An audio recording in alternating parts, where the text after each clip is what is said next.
thank you very much for coming along this evening. Today we want to look at the challenge to the global food system that climate change is going to pose, not only on this continent but around the world, and in fact look at particular ways in responding to that challenge to see if we can in fact move beyond our current vulnerability towards something more sustainable. Because if we can't, we may just accelerate the collapse of the entire system. So we're going to look at that in detail, but in reference to whether we can in fact build sustainability into our response to the challenge. Because if all we do is replicate the processes that have led to its unsustainability, to its current precariousness as a global food system, then all we're going to do is accelerate the misery that will ensue from climate change. So, let's take a look at, in fact, what we're hoping to accomplish in this and move towards a sustainable system. First of all, we need to move into the question of whether or not we can devise, in reference to climate change, a total transformation toward sustainable agriculture. We're in trouble in a way because we've become very dependent upon non-renewables in our agricultural system. And if in responding to climate change we increase the dependence on non-renewables, we're not going to be able to make it. For urban centers, we've been looking for a while at the fact that sea level rise will affect many cities, including Boston, but hundreds of cities in the United States and thousands of cities worldwide. This is pretty dramatic in itself, but when you look at the flooding patterns that will emerge from extreme weather in a sea level rise world, climate changed world, it's very sobering indeed. Boston's not in good shape in this respect. Responding to this as if it were a flood control problem isn't quite the point, because yes, there will be extreme floods, extreme weather, but the whole sea level is rising. Beyond the cities, though, and that's the case for all post-Columbian cities, the ones put in place since Columbus discovered America, all of which were put in place basically at sea level. Cities like Boston are vulnerable, but there are other dimensions to the problem on a global scale that we've got to keep clearly in mind as well. 150 million inhabitants live at or just above sea level. Merely 3 feet of sea level rise will have a devastating effect on the country's population. Turns out the area of the world that would be most vulnerable to sea level rise would be Asia. The rice-growing river deltas in Asia that are very close to sea level, even a modest 3-foot rise, would put half the rice land in Bangladesh underwater. Bangladesh has over 100 to 120 million people, and that number is rising fast. A great deal of its land just simply gets covered by water. And again, once you have salt water coming up, it's not just the land that's covered, it's the intrusion of salt. Even a 3-foot sea level rise wipes out half its rice crop.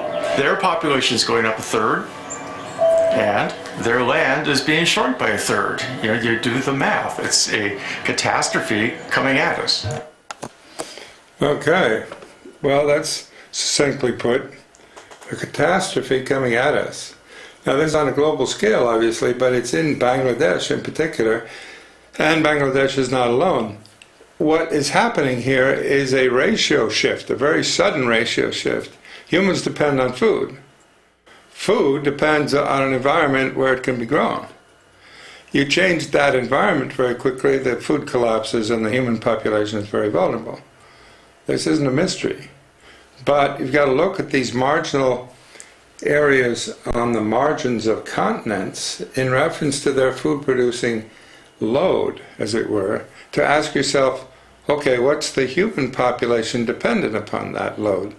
Well, in Bangladesh, 120 million people are very dependent upon rice grown just a meter or two above sea level. And as sea level rises, salt infiltrates the water system, basically makes it impossible to grow those crops. And the ratio then between populations and their food supply is radically disturbed. Much of Bangladesh is a vast muddy delta that can't be defended. 6 feet of sea level rise spells disaster. It would displace millions, probably at least a few tens of millions of people. Where are they going to go? India's already built a wall between India and Bangladesh. They're anticipating there are going to be a lot of Bangladeshis starting to move, looking for a place to go. And Bangladesh itself is already one of the most densely populated countries on earth. And then there are another 18 or 20 rice-growing river deltas in Asia, the Irrawaddy in Burma, the Pearl River Delta in China, and so forth, that would be affected in varying degrees by the rise in sea level. Okay. So it's not just Bangladesh, it's that whole region of Asia that has similarly got rice-growing areas very close to sea level. Now, when that starts to happen, a lot of people, tens of millions, hundreds of millions of people are going to be affected. And this is what the UN recently pointed out in its discussion, the IPCC report, the fourth assessment and fifth assessment report that came out to talk about this. The Intergovernmental Panel on Climate Change made it very clear. The United Nations top climate body has warned that human-driven climate change has impacted every corner of the globe, with the poorest suffering the worst effects. In its latest report, the Intergovernmental Panel on Climate Change says greenhouse gases have driven up global temperatures and extreme weather, while threatening sources of food and water, and the worst is yet to come. The report declared, quote, "Throughout the 21st century, climate change impacts are projected to slow down economic growth, make poverty reduction more difficult, further erode food security, and prolong existing and create new poverty traps, the latter particularly in urban areas and emerging hotspots of hunger." We have evidence that the climate changes, which we knew were happening, are actually affecting the welfare of humans. And I'll give you 2 examples. Number one, crop yields, which for a long time had been growing at the rate of 10 or 15% per decade, and managing, therefore, to keep up with population changes and also dietary changes, people eating up the food chain. Those gains have slowed and in many areas have been reversed, with crop yields actually decreasing in some areas. In fact, many more crop yields decreasing in many more areas than areas where they're increasing. And that's a worrisome trend. And unless there are major changes in technologies, for instance, introducing genetically modified organisms or improved crops, we're just going to have a growing shortfall between the demand and the supply of food. That's going to lead to increasing malnutrition and perhaps starvation in some areas as the decades progress through the century. Well, that's pretty explicit. The answer to it seems to be, according to Dr. Oppenheimer, the introduction of GMO crops and new technologies. But this is what begins to be a little problematic, because what's underlying the whole problem is a ratio of wild plants to cultivated plants to human populations. This trend has changed over time, and the per capita food supply has declined in reference to a growing population. Ratios are crucial here because humans need plants in order to live. So if you're radically decreasing the number of plants that they can feed upon at the same time that they are growing, you're going to reach imbalances, especially if the system services provided for things like forests, filter fresh water and provide oxygen to the atmosphere. If those disappear at the same time, the growing human population isn't going to last very long.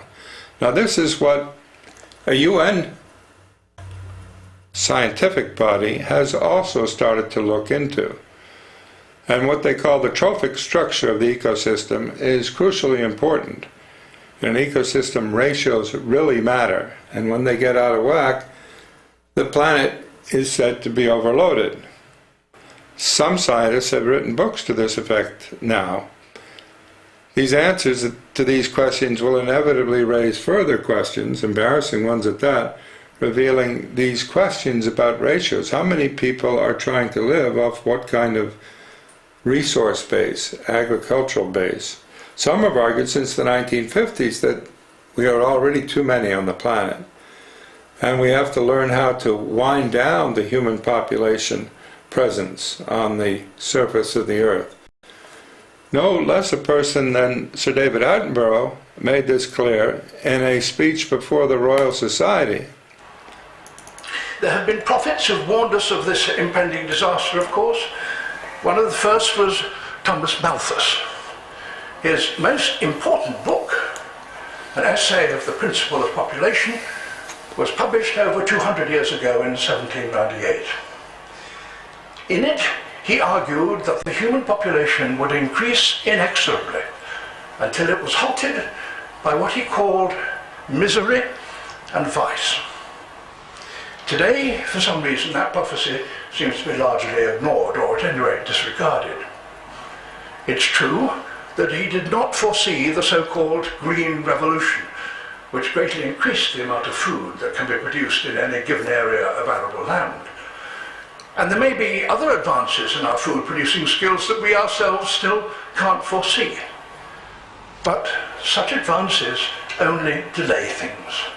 The fundamental truth that Malthus proclaimed remains the truth.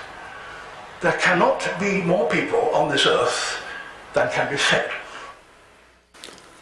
Well, that's a dramatic way of putting it. There cannot be more people on this earth than can be fed. He goes on to point out that it's the economists who have kept us from seeing this because of their overwhelming belief in continuous growth. Take a look. Many people would like to deny that this is so. They would like to believe in that oxymoron, sustainable growth. Kenneth Boulding, President Kennedy's environmental advisor 45 years ago, said something about this. Anyone who believes in indefinite growth in anything physical on a physically finite planet, he said, is either mad or an economist. That's it. Either mad or an economist. Now, we've had economists, in effect, telling us for a while now that infinite growth is possible, and that all you have to do is listen to their formulas for how to stimulate the economy, and we can keep it growing, growing, and growing. This isn't true on a finite planet. We've got to reach stability and sustainability. And that has to do with rethinking the ratios between what's being cultivated and what's being supported. We can't photosynthesize ourselves, and we won't be around long when the photosynthesis stops in the plants. This is what the 1995 Ecosystem Assessment Report by the UN looked into in detail. And it's worth recalling that we've gotten sidetracked, in a sense, from that insight by a very important figure who emerged in the late 20th century, in fact, from the mid-20th century on, and influenced all of our thinking. His name was Norman Borlaug, and in a sense, we can answer the question, why has the human community sidestepped or ignored the population problem? Well, in part, it's because of the success, the amazing scientific success of this one individual, Norman Borlaug. But he started to keep alive the fanciful understanding of the ecosystem, as if we were able to conquer the ecosystem and its limits, and the inevitable limits of sustainability in an ecosystem, because he did so dramatically support human agriculture for the last 50 years. He actually died at the age of 95, so he had more than 50 years' influence on the development of global agriculture and was given a Nobel Prize for his extraordinary work. You can listen to the obituaries of him on several sides of the world. On two sides of the Atlantic, there's one here you can click on from Transition Studies and hear about in America. But here's the British one. Let's listen. The American agricultural scientist Norman Borlaug, who was widely regarded as the father of the Green Revolution in the 1960s, has died aged 95. He was best known for his pioneering work developing high-yield, drought-resistant dwarf wheat, which dramatically increased food production in Asia and Latin America. But he became a controversial figure. Mike Fox reports. From the Southland and the drought land come the wife and kids and me. And this old world is a hard world for a Dust Bowl refugee. The Dust Bowl years in 1930s America that inspired Woody Guthrie's song scarred a generation. Norman Borlaug witnessed the devastation as he grew up on his parents' farm in Iowa. Many of their neighbors faced ruin as crops failed. During the worst of the Depression, my grandfather said, "You've got to get a university education. Look at the mess." He said, "If you get a higher education, these economic crises, social crises will come and go, but you can find a new pathway." He did much more than that. In the early 1960s, he helped set up the International Maize and Wheat Center in Mexico. He realized that developing short-stemmed varieties would mean the plant could put more energy into growing larger heads of grain. He quickly developed high-yielding, disease-resistant dwarf wheat, which boosted harvests in Latin America. He then negotiated for 60,000 tons of grain and fertilizers to be sent to India and Pakistan, which were facing widespread famine. 4/5 of the people were living on a ration of only 2 or 3 ounces of grain a day, scarcely a quarter of the average consumption even in India. Yields increased by 70%, and both countries eventually became self-sufficient in wheat. The Nobel Institute estimated he'd helped save hundreds of millions of lives and awarded him the Peace Prize in 1970. So you can see his extraordinary success was in developing fertilized and irrigated forms of crops, which were then extended with great fertilizer packages and subsidies from the government, as well as irrigation systems in India and Pakistan. And for this, he was able to save people's lives in time with a new food supply. He's arguing, and did at the end of his life, he lived till 95, that the world now requires a second green revolution, by which he meant the gene revolution, that is, the manipulation of genes to create genetically modified organisms. And he says population growth requires it. This is very interesting. And he's heroized by the GMO advocates for this reason. He didn't actually engage in it himself, genetically modifying organisms, but he strongly supported it. And his followers have supported it ever since. You should follow his biography and see what it led to. Basically, it led to an extraordinary population boom, which we all applaud in a lot of ways. The world's population has tripled since I was born in 1946. But that can't continue. And from another perspective, that same dynamic is regarded as an explosion. Very quickly. So quickly that we can't really adjust even the agricultural systems to it. Never before had that happened, never before, and never again. It will never again triple in the lifetime of one person. Couldn't go from the current 7.5 billion up over 22 billion in the time of a person born today. It won't happen.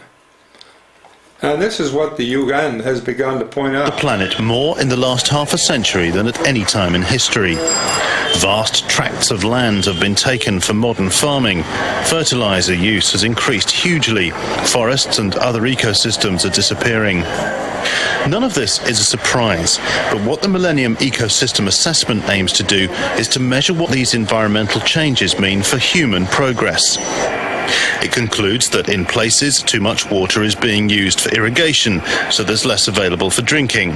Land that's farmed too intensively is becoming barren. Deforestation is increasing the risk of diseases such as malaria and cholera. The report also tries to put an economic cost on environmental degradation. In the UK, it finds farming causes around £1.5 billion worth of damage each year through impacts like greenhouse gas emissions, water pollution and soil erosion. Launched 4 years ago by UN Secretary-General Kofi Annan, the Millennium Ecosystem Assessment is one of the biggest scientific collaborations ever undertaken. More than 2,500 pages long, the report is unlikely to produce any quick-fix solutions, but it should provide the best view yet of the problem. And it did provide the best view yet up to 2005 when it was published. And it shows how our agricultural systems are now degrading our natural systems and our water systems. Now, Borlaug started to address the food problem, and he clearly succeeded in some sense. Dramatic increases of food and, therefore, a population that could be supported. But we've come to understand ever since that this is only part of the food population problem, and we haven't begun to address the population issue. Furthermore, the recent UN study underscores that that is in turn only part of a food population environment problem. And that degradation of the environment has led to the future questionability of that whole strategy of petro-intensive agriculture with fertilizers, pesticides, herbicides, and the transformation of all sorts of indigenous bioecosystems into mechanized mass-scale production. It's questioned as to whether that can be continued. Will the students and followers of Norman Borlaug be able to make the paradigm shift that's required to sustainable agriculture if we're going to survive on the Earth's surface for very much longer? We need to remember that climate physicists like Michael Oppenheimer are not agricultural experts. And when they say we need more technology in agriculture and GMO crops, that may not be the case. In fact, that may be the source of the problem. Petro-intensive agriculture cannot be, by definition, sustainable. You can't be sustainable if you're based on a non-renewable. And that's become the case. There is, for this reason, a new fight taking place between the sustainable agriculture people and what are called the degenerators. There's been a huge meeting this last week of people criticizing Monsanto for its role in taking over the world's food supply and its crop base. And there are now letters from this international tribunal that took place this last week. We should keep an eye instead on regenerative agriculture, transformation in catastrophic times. This is what's required. We need to move, in effect, towards a carbon sequestration, not a carbon depleting. Yes, the oceans are absorbing carbon dioxide. There's two primary ways that they do it. They're both critical for buffering us from climate change. Number one, the creatures living at the surface has photosynthesis and it's taking up the carbon in a biological way. The second way is dissolving the pure gas of CO2 into the ocean, and the colder the waters, the faster that gas goes in. There's also a lot that the planet is actually doing to help us mitigate climate change. If you look at some of the coastal ecosystems, systems like tidal marshes and mangroves and seagrass beds, they actually take carbon dioxide out of the atmosphere and then trap it or mineralize it into the sediments, essentially mitigate climate change. Forestation is a well-known way to sequester carbon and other plant materials as well. There's a big movement at the international level to save the rainforest, to prevent them from being clear-cut for farming or burnt down for farming and ranching, and to reforest those areas that have been. So those are the natural ways to collaborate with nature to compensate for some of our energy use. Biodiversity is biosecurity. The more biodiverse an ecosystem is, the better it is able to respond to catastrophe, to human impacts, to pollution impacts. The soil, as it builds up the humus, carbon is being sequestered into the soil, and then as the soil debris and the wood debris builds up in the ecosystem, the carbon bank is being built as well. That's what's required for sustainability, an agriculture that captures carbon, not releases it, and it's restorative development that is now the new strategy.